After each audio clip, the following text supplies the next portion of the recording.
என்னடா பேசாமலேயே இருக்க?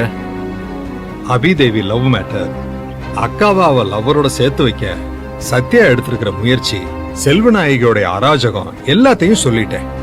இதுக்கப்புறம் நீதாண்டா பேசணும். இந்த காலத்துல இப்படியும் பாசமலர்கள் இருக்கு.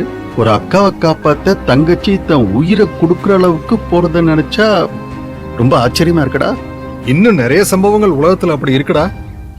நம்ம வாழ்க்கை அதனால பாதிக்கப்படுறதில்ல, அதனால நமக்கு அது தெரியறது இல்ல. ஆமா, தங்கச்சி எங்க? கோயிலுக்கு போயிருக்கா. ஓ, சத்யாவை நான் இங்க வர சொல்லிருக்கேன். கொஞ்ச நேரத்துல வந்துருவா.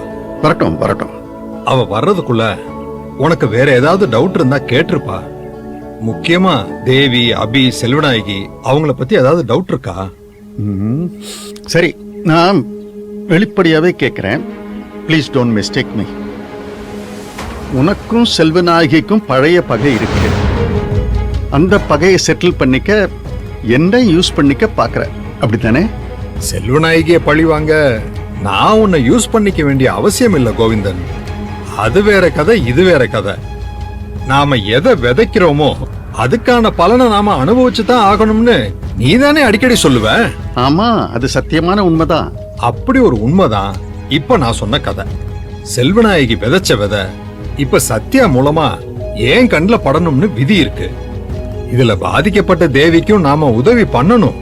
என் பொண்ணோட உயிரையும் மானத்தையும் காப்பாத்தின சத்யாவோட வாழ்க்கையையும் செல்வநாயகியோட அராஜகத்துக்கு பலியாகாம காப்பாத்தப்படணும்.